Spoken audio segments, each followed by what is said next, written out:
आपने कामदेव को भस्म कर दिया।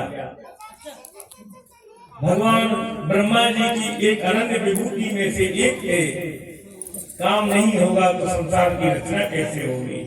और भगवान ने ब्रह्मदेव के लिए संसार की रचना का ही आदेश दिया है।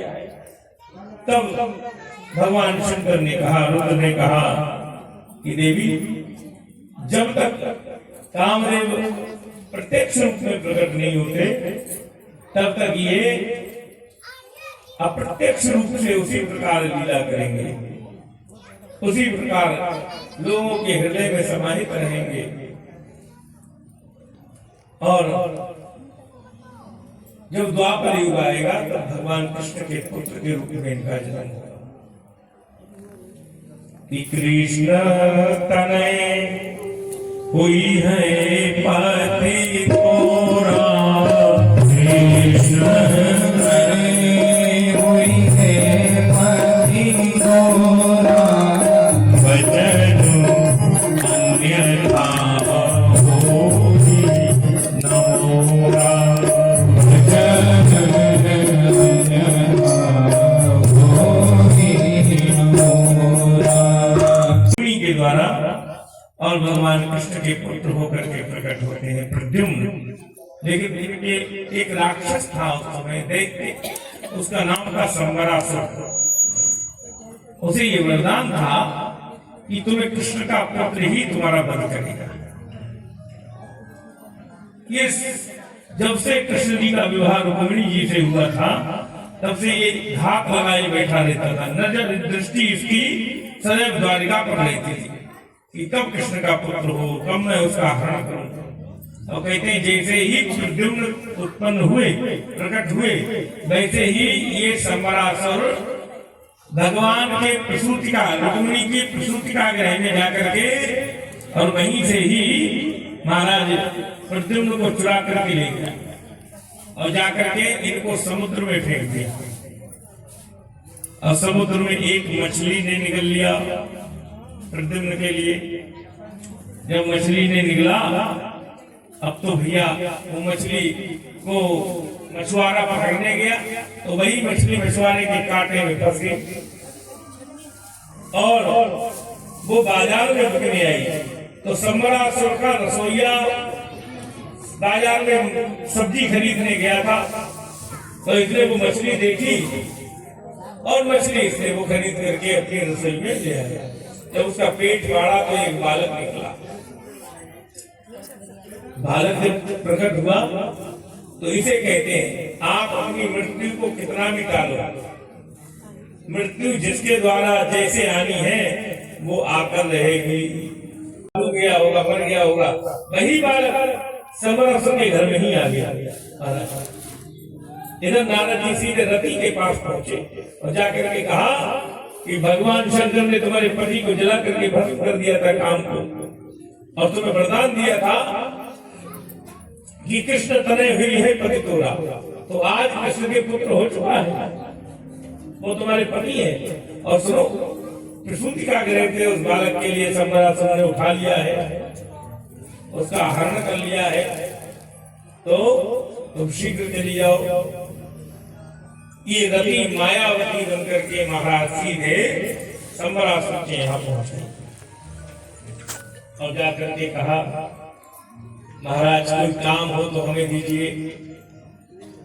तो संवरासुर बोला कि कल एक मछली के पेट से बालक उत्पन्न हुआ है और हमारी रसोई में है, अब उसका पालन पोषण कौन करे, तो तुम बालक का पालन पोषण कर लोगी।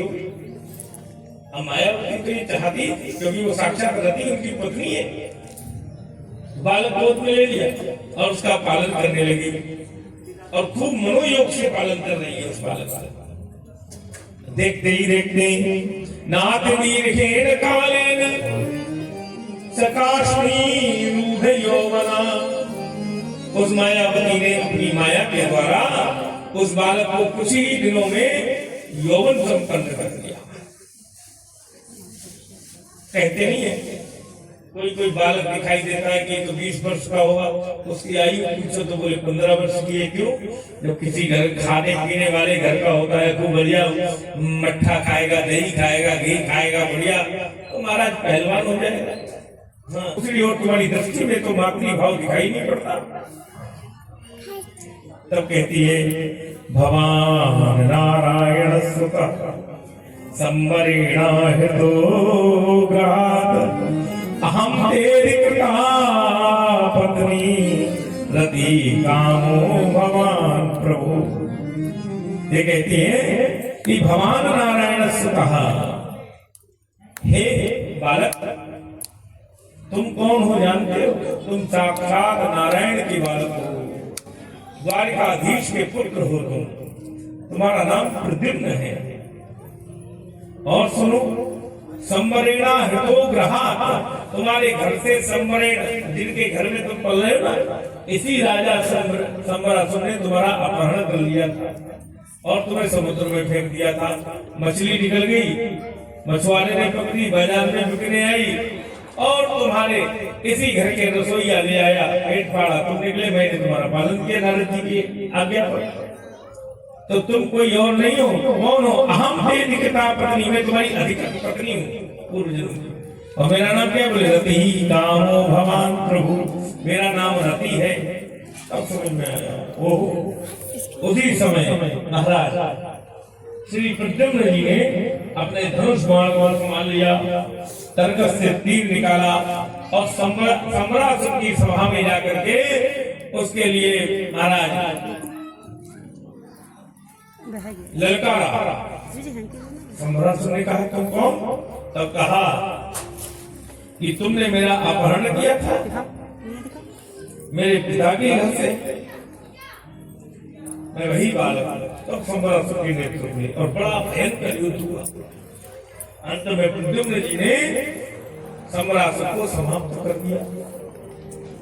और अब कहते हैं इसलिए है बस उनके स्तरों में दूध आ गया महाराज, क्योंकि प्रद्युम्न जी साक्षात कृष्ण ही लगते थे, इतने सुंदर थे। कभी कभी तो भगवान की 16,108 पटरानियां थी, वो भी धोखा खा जाती थी कि ये कृष्ण है कि उनके पुत्र प्रद्युम्न है। इतना मिलते जुलते थे दोनों पिता पुत्र। तो रुक्मिणी जी ने गले से लगा लिया, वाह वाह वाह, बचपन में ही मेरा पुत्र चला गया था और अब लौटा है तो बहू के साथ लौटा है। कितनी प्रसन्नता हुई महाराज। लेकिन भगवान कृष्ण को पता चला तो उन्होंने इनको स्वीकार करने से मना कर दिया। क्यों? अरे भाई, समाज का क्या पता माता सीता पर कैसे कैसे आरोप लगाए। ये समाज कल को कहने लगा कि क्या पता घर में किसको पुत्र बना के रख रखा है कृष्ण ने। कृष्ण को तो बचपन में ही महाराज कोई कृष्ण घर तो उठा करके ले गए थे इनके पुत्र को। इन्हें पुत्र कहां से मिल गया? तो जब तक प्रमाण नहीं मिलेगा तब तक मैं स्वीकार नहीं करूंगा। उसी समय नारद जी प्रकट हो गए और नारद जी ने प्रकट होकर के ये प्रमाण दिया कि हम तुम्हें प्रमाण देते हैं कि जाओ, यही तुम्हारा पुत्र है जिसको सम्रासुर उठा करके ले गया था। और अब तुम्हारा पुत्र सम्रासुर के राज्य को स्वयं सम्रासुर को जीत करके यहाँ आया है। जब नारद जी ने सबके सामने ये समाचार सुना दिया तब भगवान ने प्रद्युम्न को स्वीकार कर लिया। सूर्य के बड़े उपासक थे, बड़े उपासक।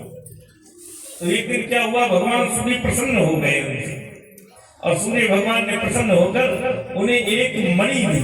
इस मणि का नाम है स्यवंतक मणि।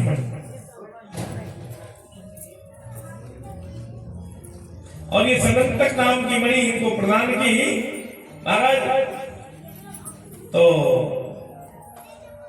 जब स्यवंतक मणि मिली तो इस मणि का काम था जो इसकी नित्य पूजा किया करता था उसको ये मणि 8 भार सोना नित्य दिया करती थी। कितना? 8 भार। 8 भार का अर्थ है 1 क्विंटल सोना प्रतिदिन दिया करती थी। एक दिन ये सत्राजित अपने गले में इस मणि को पहन करके महाराज द्वारिकापुरी पधारे। तो एक दिन इस मणि को पहन करके पधारे की आभा प्रभा सूर्य भगवान के समान हो रही थी। द्वारिकापुरी के लोगों ने देखा, अरे भैया सूर्य भगवान पधारे हैं, सूर्य नारायण पधारे हैं, सूर्य नारायण पधारे हैं। भगवान कृष्ण ने कहा चुप रहो, ये सूर्य भगवान नहीं है, ये सत्राजित है। तब सत्राजित से बैठ करके बैठक हुई और उस बैठक में कहा सत्राजित से कि महाराज ये मणि आपको कैसे प्राप्त? तब कहा ये सूर्य भगवान ने हमें मणि दी, इसका क्या कार्य? भगवान तो सब जानते थे। बोली 8 बार सोना नित्य देती है। तब भगवान कृष्ण ने समझाया कि जो धन होता है वो राजा के लिए अच्छा नहीं होता। यद्यपि राजा को धन का रखरखाव करना चाहिए, लेकिन वो धन केवल प्रजा का होता है। राजा के पास केवल धरोहर के रूप में वो धन है जिससे वो उसकी रक्षा कर सके, लेकिन उसी धन से वो प्रजा का पालन करे, इसलिए ये धन होता है। तो एक काम किया करो, ये मणि हमारे राजकोष में जमा करा दो, इसके धन से हम प्रजा का पालन किया करेंगे। इधर महाराज सत्राजित ने अस्वीकृत कर दी भगवान कृष्ण की बात। कृष्ण ने कहा तुम्हारी इच्छा, तुम्हारी मणि, तुम्हारी चीज मत दो, जाइए। सत्राजित चला गया। इधर सत्राजित के भाई है प्रसेन। एक दिन उन्होंने इस मणि को उठा लिया और गले में पहन करके शिकार खेलने गए प्रसेन। वहां इस तरीके से सिंह ने मार दिया और उस सिंह को मार दिया किसी भालू ने। अब तो महाराज इधर मणि जब नहीं मिली तो सारे राज्य में करने करने जपंजना एक दूसरे के द्वारा खबर फैल गई कि कृष्ण ने सत्राजित के भाई प्रसेन को मार करके और मणि हत्या ली। मणि की चोरी का आरोप भगवान पर लगा, बड़ा भारी कलंक लगा प्रभु पर। अब क्या करें? तब प्रभु ने कहा कि बाहरी मणि हमने तो केवल प्रजा पालन के लिए मांग की थी, मणि लेने का हमारा ऐसा कोई उद्देश्य नहीं था। अधिक धन बुद्धि को बिगाड़ देता है। अगर हमारी बुद्धि सुरक्षित रहे तो निश्चित रूप से संतान की बुद्धि बिगड़ती। नाम नहीं लेंगे, बड़े प्रसिद्ध लोग हैं और हमारा ही कोई व्यक्ति उनके यहाँ नौकरी करता है, ड्राइवर, तो वो विदेश जा रहे थे तो उनके पिताजी को छोड़ करके दिल्ली एयरपोर्ट पर आ रहा था।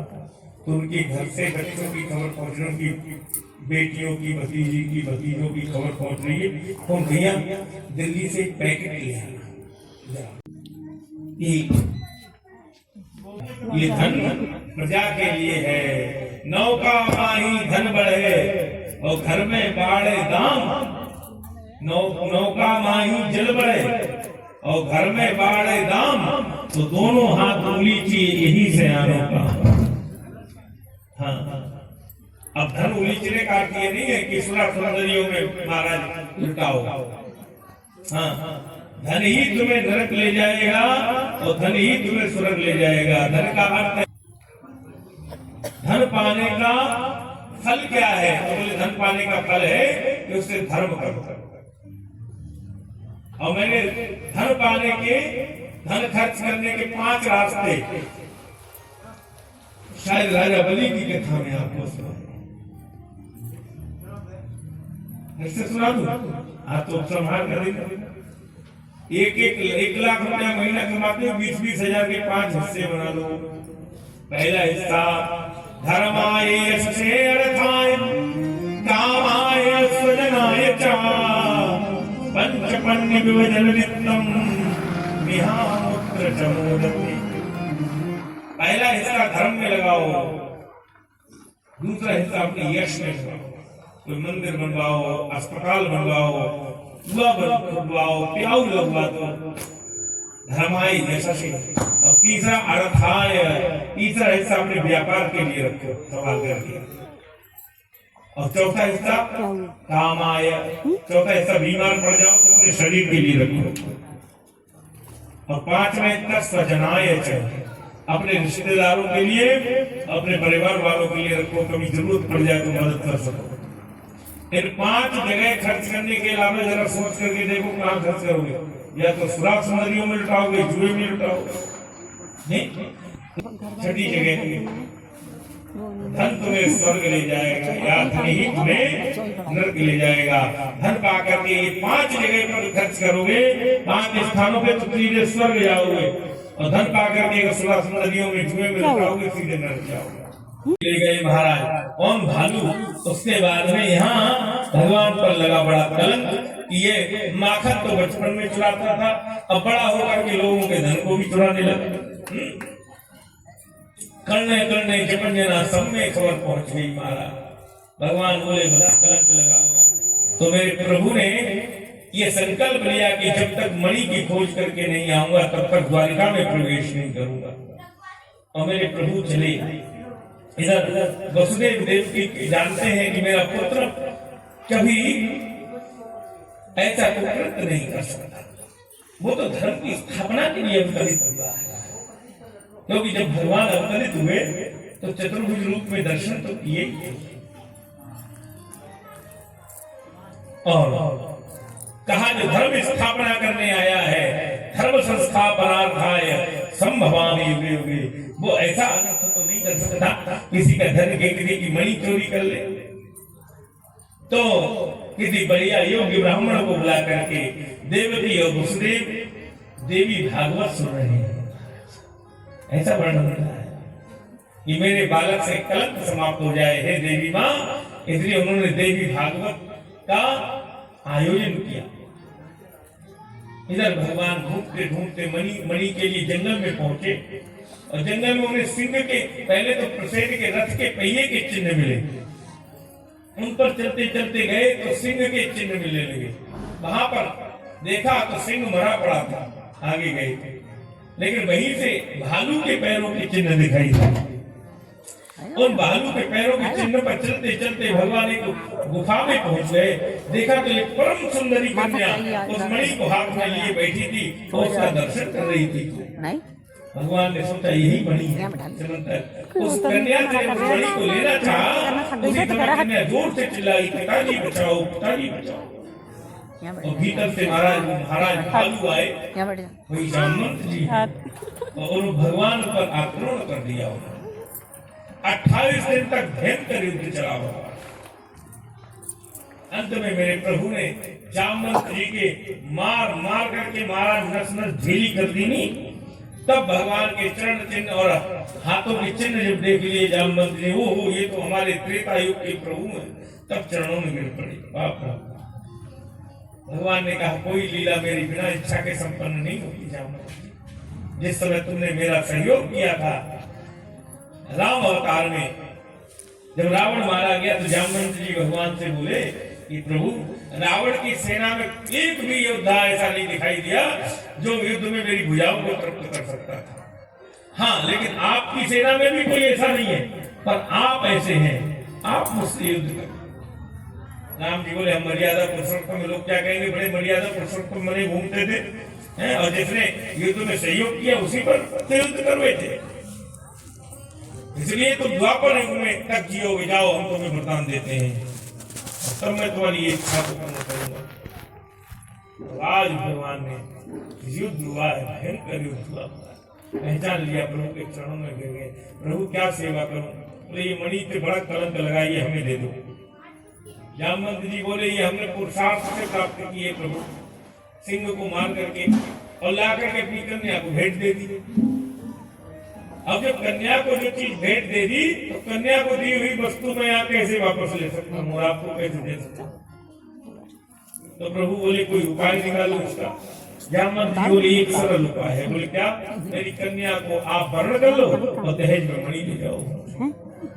बड़ी काम है तुम्हारी। तो मेरे प्रभु का दूसरा विवाह उसी गुफा में जामवती के साथ। मेरे पास आ जा। तो इसने कैसे महापुरुष पर कलंक लगा दिया, इसलिए सत्यजित चरणों में गिर गया। और उस समय भगवान बड़े बलवान थे, द्वारिकापुरी बहुत बड़ा राज्य हुआ करता था। तो राजनीतिक लाभ लेने के कारण और प्रभु के महाराज संबंधी बनने के लिए सत्यजित ने अपनी कन्या सत्यभामा भगवान के चरणों में सौंप दी और कहा ये मणि प्रभु आप रखो। भगवान बोले मणि के द्वारा बहुत कलंक लगा, मणि अपनी ले जाओ, हमको मणि नहीं चाहिए। तो सत्यराजित ने कहा मणि हम ले जा रहे हैं प्रभु, परंतु ये जो 8 भार सोना नित्य देगी वो हम आपके ही राजकोष में जमा करवाते रहेंगे। भगवान बोले ये तो हम पहले ही कह रहे थे, तुमने बात कहाँ मानी हमारी। इस प्रकार भगवान का दूसरा विवाह किसके साथ संपन्न हुआ महाराज? भगवान का दूसरा विवाह जामवती के साथ संपन्न हुआ। और इसके बाद महाराज भगवान एक दिन की बात है, तीसरा विवाह जामवती के साथ, पहला तीसरा सत्यभामा के साथ। अब एक दिन भगवान दिल्ली मेरे प्रभु हस्तिनापुर, और वो बड़ा दैत्य था। उस राजा का नाम था महाराज भौमासुर। इसके राज्य की रक्षा करता था मूर दैत्य। अब भगवान ने सोचा, एक दिन की बात की, इसने अदिति माता के कवच और कुंडल छीन लिए थे। देवताओं की माता थी अदिति, उनके कवच कुंडल छीन लाया था। और इसका संकल्प था कि 20,000 राजकुमारियों के साथ एक साथ विवाह कराएगा। अब जिस राज्य में जाता वहां के राजा को जीत कर उनकी राजकुमारी का जितनी राजकुमारियां होती उनकी हरण करके ले आता और जेल खाने में डाल देता। इस प्रकार 16,100 राजकुमारियों को बंदी बना रखा था इसने। भगवान ने लीला की। अब लीला क्या की? सब रानियां जितनी है, 8 की 8 रानियां भगवान कृष्ण से अत्यधिक प्रेम करती, उनसे उनके सामने कभी कुछ स्वर में बात नहीं करती थी। लेकिन एक थी सत्यभामा, जो भगवान से कभी कभी नाराज हट कर जाती थी। क्यों? जो अपने मैके से सबसे ज्यादा दहेज लेके आएगी वो महाराज हट करेगी, उसमें क्या है। हाँ, तो इनके मैके से नित्य 8 भार 1 क्विंटल सोना रोज आता था द्वारिका में। इसलिए हटकर बैठी। क्या बोली? ये रुक्मिणी तुम्हारे लिए रोज माला पहनाती है देवी, और लेकिन इन साधारण वृक्षों की माला मैं भी पहनाऊं? इतने बड़े घराने की बेटी हूं मैं। अब वो कह जाने रुक्मिणी साक्षात लक्ष्मी है, लेकिन उनको अभिमान है। इनको लक्ष्मी जी कभी उत्तर नहीं देती थी प्रभु को, लेकिन सत्यभामा को बड़ा अभिमान था। ये बोली मैं कभी अपने पति को साधारण वृक्षों की माला नहीं पहनाऊंगा। इसलिए एक दिन भगवान से हट करने लगी, प्रभु मुझे तो कल्प वृक्ष चाहिए, और उसी से जो पुष्प होंगे उन पुष्पों की माला कूच करके मैं आपको चढ़ाया करूंगी, अर्पित किया करूंगी। भगवान बोले देवी ये साधारण बात नहीं है, कल्प वृक्ष स्वर्ग की संपत्ति है। स्वर्ग की संपत्ति मृत्यु लोक में कैसे आएगी? तो मैं हट कर दी, नहीं हमें तो चाहिए ही चाहिए। भगवान बोले ठीक है। भगवान ने सोचा इस बहाने हम 2 काम कर लेंगे। एक तो अदिति माता के कवच कुंडल भी दे आएंगे, राजकुमारियों को भी छुड़ा लेंगे, और अदिति माता के कवच कुंडल जो अब तक देवता नहीं छुड़ा पाए अपनी माता के, अगर उन्हें हम जाके देंगे तो शायद इस मूल्य पर हमारे लिए कल्प वृक्ष मिल जाए। तो इसलिए भगवान ने गरुड़ सजाया। अब गरुड़ सजाया, अब चले तो गरुड़ पर स्वयं महाराज माता सत्यभामा भी विराजमान होगी। बोले हम भी चलेंगे साथ। और सत्यभामा साथ गई।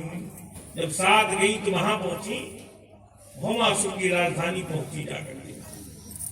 वहां पर जब देखा भगवान कृष्ण को आते हुए, तो मुर नामक दैत्य ने इन पर आक्रमण किया।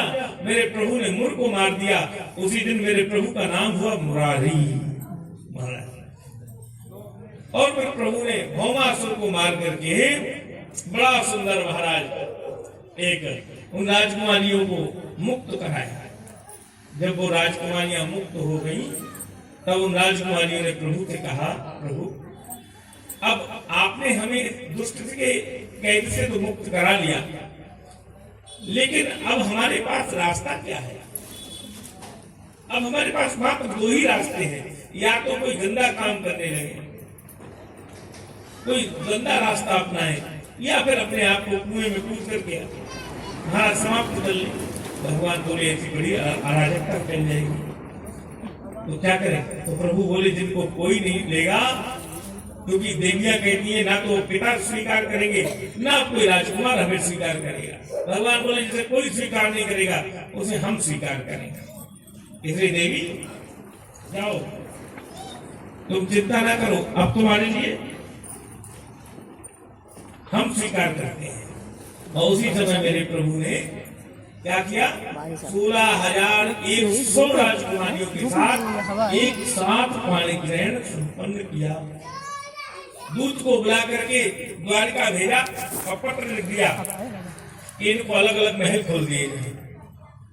सब चले गए, अंतःपुर में सबको महल मिले, लेकिन भगवान वहीं से माता अदिति के कवच और कुंडल लेकर सीधे स्वर्ग चले गए।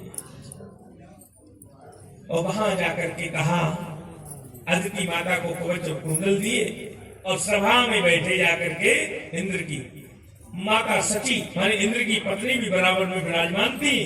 तो भगवान ने कहा, इंद्र हमारे लिए कल्प वृक्ष चाहिए और ऐसी इच्छा हमारी पत्नी की है। इंद्र बोले, तो पत्नी तो हमारी भी विराजमान है, उनसे भी तो सलाह ले ले जरा।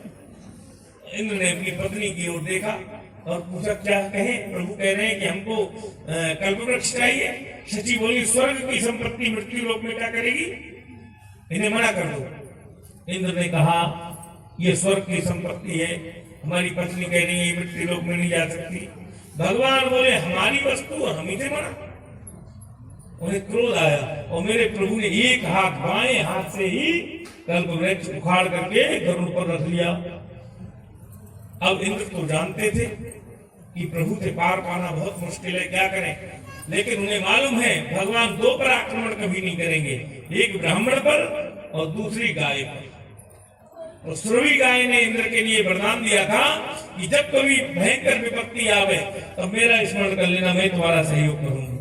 यहीं पर इंद्र ने सुरभि गाय का स्मरण किया, सुरभि गाय बनाई और सुरभि गाय ने कहा, बताओ इंद्र से क्या बात है।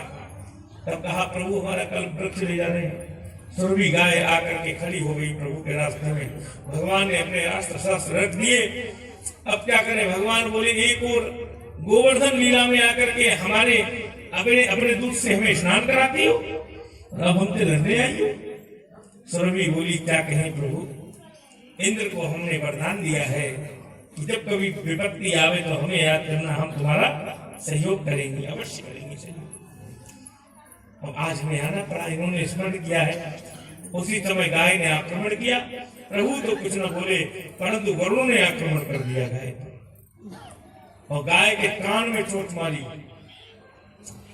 अब ऐसा संत लोग कहते, हमने लिखा नहीं देखा है, लेकिन बड़े बड़े संतों ने ये कहा है, बताया है कि कान में चोट मारी तो गाय के कान से जो मल गिरा उससे तंबाकू की उत्पत्ति बताई। इसलिए कहा, तंबाकू खाना वर्जित है, नहीं खाना चाहिए। जब चोट मारी गाय के शरीर में तो उससे रक्त गिरा और उससे जो सफेद बैंगन होता है ना, उसकी उत्पत्ति बताई है। इसलिए बैंगन खाना वर्जित किया गया। चैन नहीं है, पूंछ काट दी, चैन नहीं है, उससे फूल गोभी की उत्पत्ति बताई है। पर किसी शास्त्र में नहीं लिखा है, मैंने पढ़ा नहीं है, लेकिन जिन बड़े बड़े विद्वानों ने कहा है, बताया है, वो बात मैं कह रहा हूँ। इस प्रकार गाय तो अचेत होकर के गिर पड़ी सुरभि और वहां से भगवान कल्प वृक्ष लेकर के आए और अपने आंगन में स्थापित कर दिया। इस प्रकार उसके जब पुष्प गिरते थे, भगवान ने ऐसे बढ़िया सुंदर वृक्ष लगाया, ऐसा सुंदर वृक्ष लगाया कि वृक्ष तो सत्यभामा के आंगन में लगा था और उसके पुष्प रुक्मिणी के आंगन में गिरते थे। हट रही हो सत्यभामा की, हमें कल्प वृक्ष चाहिए, लेकिन कल्प वृक्ष का लाभ केवल रुक्मिणी मैया को प्राप्त हो रहा है। ऐसे भगवान के 16,108 विवाह होते हैं। महाराज, प्रत्येक रानी से भगवान के एक एक पुत्री और 10-10 पुत्र हुए और मेरे प्रभु के 16,108 पुत्रियां हुई।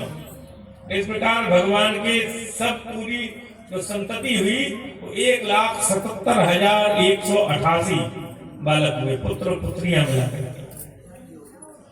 और समय रहते चलते चलते समय बीतता गया, समय बीतते बीतते बीतते बीतते कहते 56 करोड़ यदुवंशी हो गए। जब 56 करोड़ यदुवंशी हो गए, भगवान बड़े आनंद रहने लगे। सब लोग कहते हैं कि भगवान हाथ परिहास मनोरंजन करते हुए, एक बार नारद जी ने कहा कि व्यक्ति एक विवाह कर ले तो महाराज आप नहीं। अभी अभी हमने एक देखा भाई मोबाइल में एक बड़ा खाली मैसेज आ रहा था, जब तुम विवाह कर रखा है जरा देखे तो चल के इनकी क्या स्थिति है। तो नारद जी आए पधारे और नारद जी प्रभु के पहले महल में गए तो क्या देखते हैं, भगवान रुक्मिणी के साथ बैठकर सानंद भोजन कर रहे हैं। रुक्मिणी बैठकर लोटे में जल लेकर के बैठी है हाथ में और प्रभु भोजन करते जा रहे हैं और रुक्मिणी पंखा जलती जा रही है। बड़े आनंद से मेरे प्रभु भोजन कर रहे हैं। बोले अच्छा, जब भाई नारद जी बोले अभी जाके सत्यभामा से लड़ाई।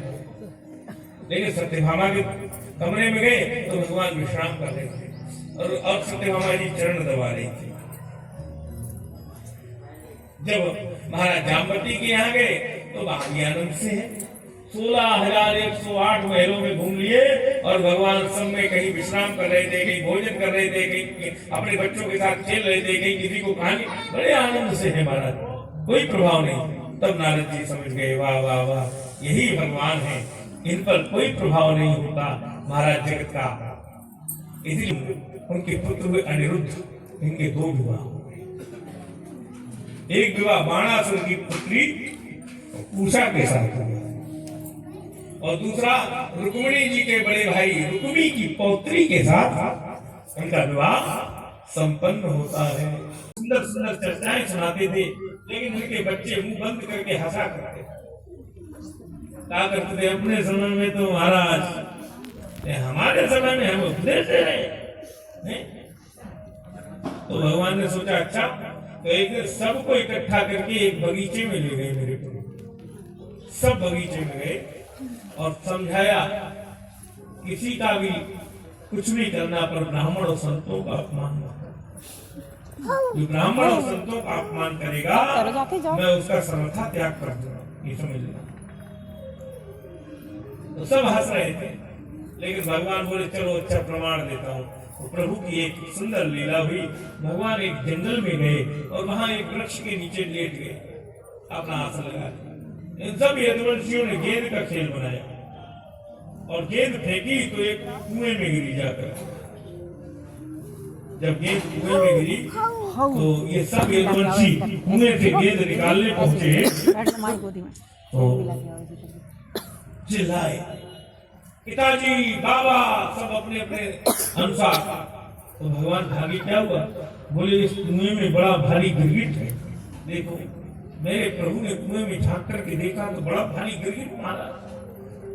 प्रभु ने जैसे ही उस गिरगिट का स्पर्श किया वैसे ही वो गिरगिट एक सुंदर स्वरूप धारण करके महाराज प्रकट। भगवान ने देखा इतना सुंदर स्वरूप धारण करके प्रकट हो गए कि तुम कौन हो। आप देखो व्यक्ति की बातचीत से पता चल जाता है इसकी मानसिकता क्या है। गिरगिट बना पड़ा था लेकिन भगवान से कैसे बात कर रहा है, देखिए कह रहा है मुझे नहीं जानते, मैं कौन हूँ। भगवान बोले तुम्हें क्या जाने, तुम तो गिरगिट दिख रहे थे, हमारा स्पर्श पाया तो तुम राजा के स्वरूप में परिवर्तित हो गए, अपना परिचय दो। तो बोले हम राजा नृग हैं, नृगो नाम नरेंद्रो भिक्षाकुतनया प्रभु। भगवान बोले अच्छा राजा थे नर नाम के, तो फिर गिरगिट कैसे बनी। तो बोले महाराज राजा ही नहीं थे, दानियों में जब मेरा नाम आएगा तो सबसे ऊपर मेरा ही नाम लिखा होगा। दानिश्वाख्यायमानेषु यद्मे कर्णेषु प्रशम। तो भगवान बोले इतने बड़े दानी थे तो गिरगिट क्यों बन गए, क्या दान करते थे। तो बोला कि मैं गैया दान करता हूँ। भगवान बोले समझ गए, बूढ़ी छेड़ी गाय दान कर तो हो नहीं, बिना दूध देने वाली। तो बोला नहीं हम बूढ़ी छेड़ी गाय दान नहीं करते थे। कैसी दान करते थे, बोले पयस्वनी तरुणी, मैं तरुणी जवान गाय देता था और दूध देने वाली पयस्वनी। तो भगवान बोले अच्छा समझ गए, तो मारने तोड़ने वाली गाय किसी को दान की हुई गाय ने मार दिया होगा, इसलिए गिरगिट बन गए। बोले नहीं नहीं प्रभु ऐसा नहीं है, शील रूप गुणोत्पन्ना, मैं शील रूप की सीधी गाय और गुणों से युक्त गाय को देता था दान में। बोले अच्छा, और ऐसे नहीं बोले कपिला हेम श्रृंगी ही, कपिला गाय देता था और उनके सींगों को हेम श्रृंगी, हेम मानी सोने, स्वर्ण से मढ़वा करके दान किया करता था। हाँ अच्छा, तो फिर तेरा जो धन होगा अन्याय का होगा, उससे गैया खरीद के दान करता होगा। बोले नहीं नहीं, न्यायार्जिता, जो न्याय से अर्जित धन था उससे ही गाय खरीदता। तो भगवान बोले फिर अच्छा, और बोले रुपये थोड़ा, रुपये कहते चांदी को, उनके घरों को चांदी से मढ़वा करके सबत्सा उनके नीचे बचा या बचिया, और उसके बाद में बोले दुकूल माला भरना, उनको आच्छादित करके, किससे, वस्त्रों से, वस्त्र उड़ा करके दरावहम तब देता था। भगवान बोले जब ऐसा करता था तो फिर तुझे गिरगिट क्यों बनना पड़ा? तो कह रहा है कि महाराज एक बार की बात है, ये किसी ब्राह्मण की गाय खुल करके मेरी गैयों में मिल गई आती है, और मैंने उसी गाय को दूसरे ब्राह्मण को दान कर दी, दे दी। जब वो दान की हुई गाय ले जा रहा था तो रास्ते में वो ब्राह्मण मिल गया जिसकी वो गाय थी। अब दोनों में बात होने लगी, तुम मेरी गाय लेके कहाँ जा रहे हो? तुमने कहा अभी राजा ने मुझे ये गाय दान में दी है। उन्होंने नहीं, ये गाय मेरी है। दोनों में आपस में विवाद होने लगा। दोनों बोले विवाद क्यों करें, चलो राजा के पास चलते हैं, भी निर्णय करेगा। ज्यादा आराम से बोलते हैं। और दोनों मिलकर के राजा के पास आए। जब राजा के पास आए और राजा ने कहा महाराज ये गाय हमारी तुमने दान कैसे कर दी? राजा बोला महाराज अगर हमसे गलती से दान हो गई है, वे कह रहे हैं तो आप हमारे यहाँ पे दूसरी ले जाओ। वो ब्राह्मण बोला हमें तो अपनी ही चाहिए। तब जो ले जा रहा था दान में बोला हमसे दूसरी दान में ले लो। बोले नहीं, हमें तो जो संकल्प करके लिए वही ले जाएंगे। और इस कारण से हम न्याय न कर पाए और दोनों ही ब्राह्मण वो गाय हमारे ही द्वार पर छोड़ करके चले गए। इसी कारण से हमें गिरगिट बनना पड़ा। और भगवान की प्रार्थना करते हुए सीधा अपने धाम को चला गया। लेकिन इधर भगवान ने कहा, अपने पुत्रों की ओर देख करके देखा। प्रभु कहते हैं ना हम हलाहलम मन्ये विषम यस्य प्रतिक्रिया ब्रह्मस्वं ही विषम प्रोक्तम नास्ते प्रतिविधिर्भुवि। देखिए ये कितनी बढ़िया सोच है, हम सबको सोचना चाहिए। क्या ना हम हलाहलम मन्ये विषम यस्य प्रतिक्रिया। भगवान कहते हैं यदि कोई हलाहल विष का पान कर ले तो मैं उसकी चिकित्सा कर सकता हूँ, उसे बचा सकता हूँ। लेकिन ब्राह्मण से ही विषम प्रोक्तम, ब्राह्मण का धन अगर कोई खा जाए तो वो विष से भी भयंकर है, मैं उसको बचाने में असमर्थ हूँ, उसे नहीं बचा सकता। भगवान कहते हैं हाँ यही हाल है। लोग विवाह कराते हैं, करते हैं, बड़े से बड़ा गार्डन ले लेंगे, बड़े से बड़ा घर ले लेंगे महाराज, खूब अच्छा 1 घंटे 2 घंटे बजाने बैंड बजाने वाले आएंगे तो वो कहेंगे हमारे लिए 50,000 रुपए से नीचे बैंड भी नहीं होता हमारा। तो वो बैंड पंडित जी जो 3 दिन से तुम्हारे घर में महाराज खूब कर्म कांड करा रहे होंगे, जब उनकी दक्षिणा का समय आता है तो सबसे ज्यादा अगर कोई मांग कर लेता है लोगों से, वो पंडित जी कर लेते हैं। पंडित जी को 11,000 रुपए देने में भी बहुत संकोच होता है। उसको बचा सकता हूँ। यदि कोई ब्राह्मण का धन हरण कर लेता है, खा लेता है, उसकी दक्षिणा रोकता है, तो मैं ऐसे व्यक्ति को पकम से कभी नहीं रोक सकता, बचा सकता। ऐसा कहा और कहा तुमने देखा इसकी स्थिति? उस समय सब स्तब्ध रह गए यदुवंशी देख करके। महाराज इधर परीक्षित जी बोले महाराज आपने खूब बढ़िया कथा सुनाई भगवान की, बीच बीच में एक आध बार बलराम जी की भी चर्चा करती थी। तब बलराम जी की चर्चा